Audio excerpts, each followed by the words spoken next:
आज मैं कक्षा 10 के विद्यार्थियों के लिए साहित्य सागर के संक्षिप्त कहानियों में से अध्याय 6 बड़े घर की बेटी, जिसके कहानीकार हैं प्रेमचंद, इसको आपके सामने लाऊंगी। मैंने इस अध्याय को विभिन्न भागों में बांटा है, जिसमें से पहला भाग है भाग 1, कहानी का उद्देश्य। कहानी के माध्यम से कहानीकार प्रेमचंद ने यह स्पष्ट किया है कि यह एक संयुक्त परिवार की कहानी है। पारिवारिक स्नेह एवं सामंजस्य को बनाए रखने में घर की बहुओं की अहम भूमिका होती है। बड़े घर की बेटियां अपने सद्विवेक से बिगड़ती हुई बात को संभाल लेती हैं तथा परिवार को टूटने से बचा लेती हैं। अब मैं आपको बड़े घर की बेटी के मुख्य पात्रों का चरित्र चित्रण के विषय में बताऊंगी। इसका फर्स्ट पात्र है आनंदी। आनंदी एक उच्च कुल की लड़की थी। उसके पिता भूप सिंह एक छोटी सी रियासत के तालुकेदार तथा ऑनरेरी मजिस्ट्रेट थे। इसका दूसरा पात्र है बेनी माधव सिंह। बेनी माधव सिंह गौरीपुर गांव के जमींदार थे। और तीसरा पात्र यह है श्रीखंड। श्रीखंड सिंह गौरीपुर गांव के जमींदार माधव सिंह के बड़े बेटे थे। उन्होंने बीए की डिग्री प्राप्त की तथा एक दफ्तर में नौकरी करते थे। इसमें चौथे पात्र हैं लाल बिहारी सिंह। लाल बिहारी सिंह बेनी माधव सिंह का छोटा बेटा था। वह हष्ट पुष्ट सजीला जवान था। इसके आखिरी और पांचवें पात्र हैं ठाकुर भूप सिंह।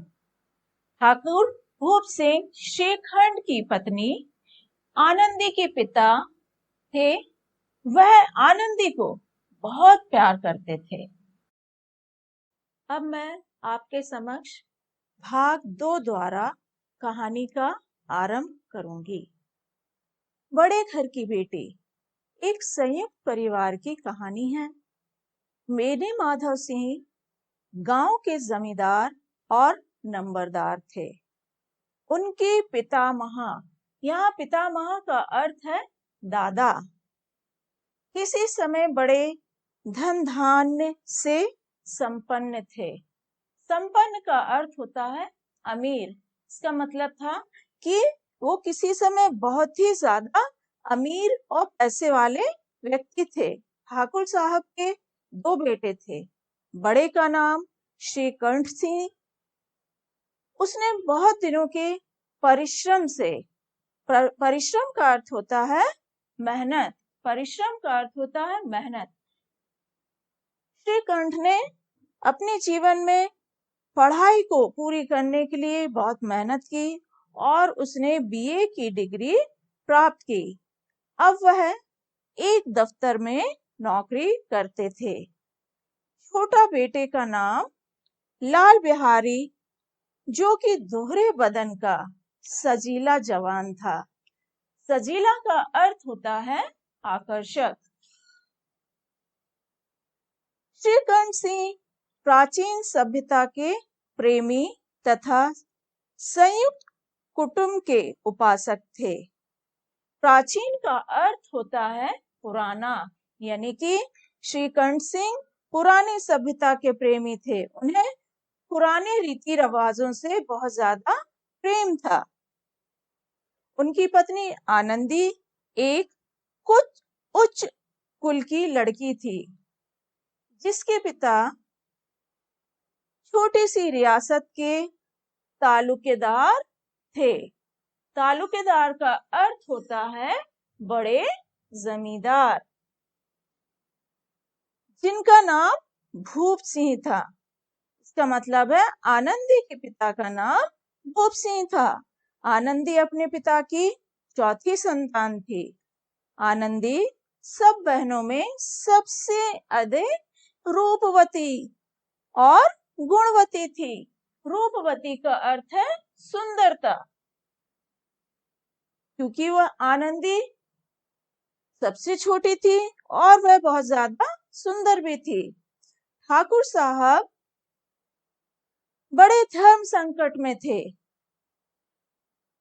ठाकुर साहब बड़े धर्म संकट में थे क्योंकि आनंदी बहुत सुंदर थी और आनंदी का विवाह कहाँ करें, इस तरह के वो बड़े धर्म संकट में थे।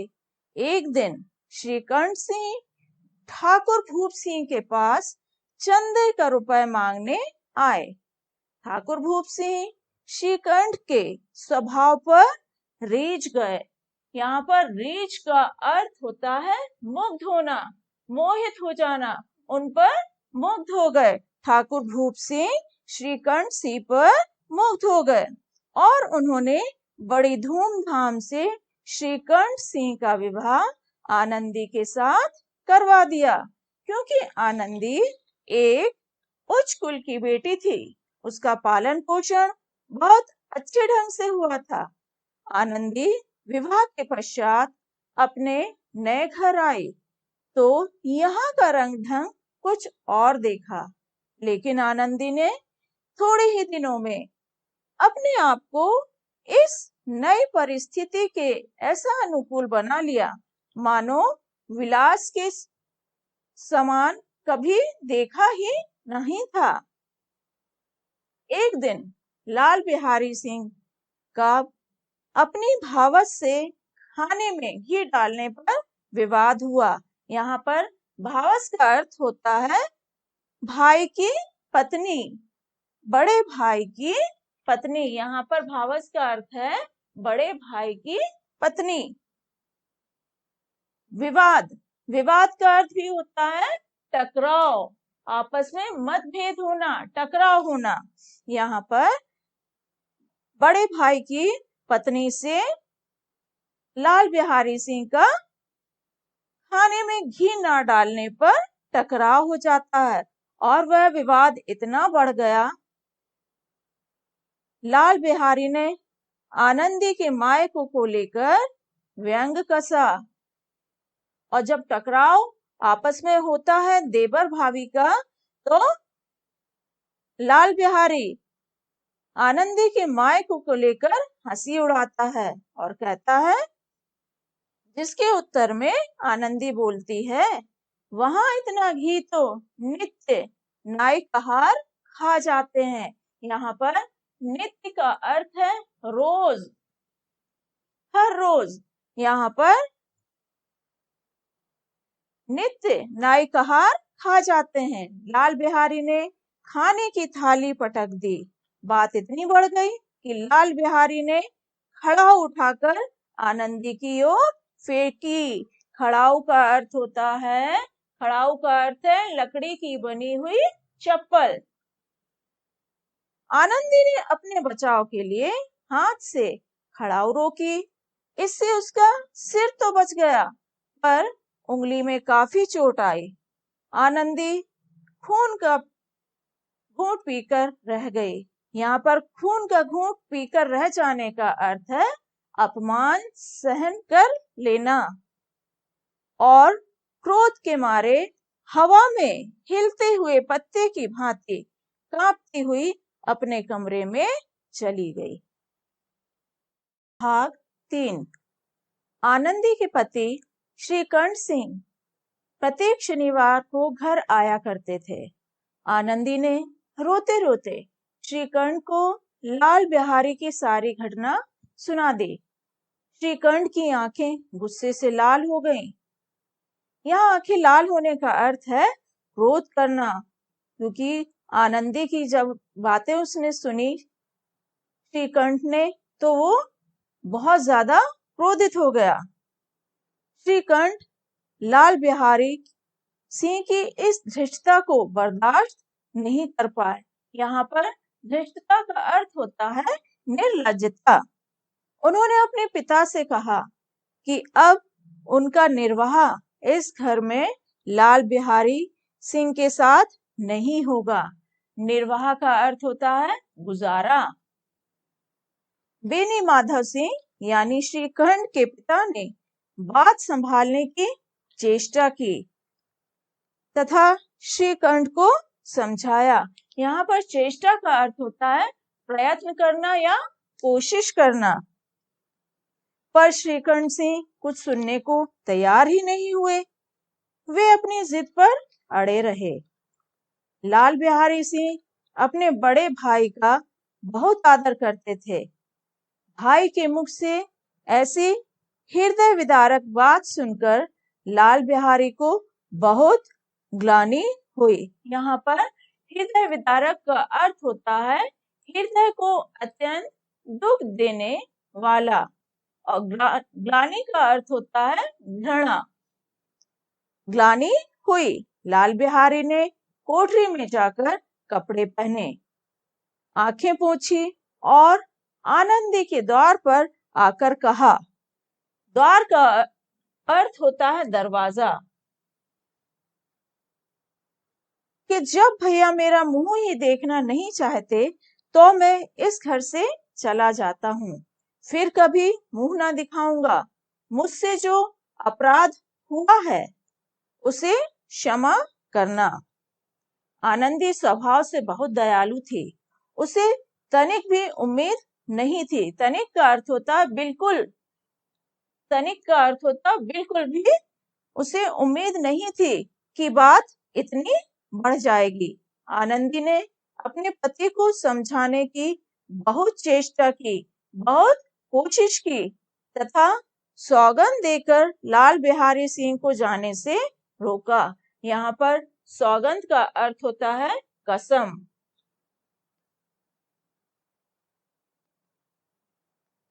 श्रीखंड सिंह का हृदय भी पिघल गया। उन्होंने बाहर आकर लाल बिहारी को गले लगा लिया। दोनों भाई गले मिलकर खूब फूट फूट कर रोए। बेनी माधव सिंह अर्थात श्रीखंड के पिता बाहर से आ रहे थे। दोनों भाइयों को गले मिलते देखकर आनंद से पुलकित हो गए। यहाँ पुलकित का अर्थ होता है खुशी। खुशी से वो क्या हो गए? पुलकित हो गए और बोल उठे, बड़े घर की बेटियां ऐसी ही होती हैं, बिगड़ता हुआ काम बना लेती हैं। गांव में जिसने भी यह वृत्तांत सुना उसी ने आनंदी की उदारता को सराहते हुए कहा, बड़े घर की बेटियां ऐसी हुई होती हैं। यहाँ पर वृत्तांत का अर्थ होता है विवरण और उदारता का अर्थ होता है महानता। यहाँ पे आनंदी की महानता को बताया गया है। बच्चों, आप लोग का गृह कार्य है कि कहानी का उद्देश्य, कहानी के पात्रों का चरित्र चित्रण एवं पाठ के कठिन शब्दों के अर्थों को याद करना है। धन्यवाद।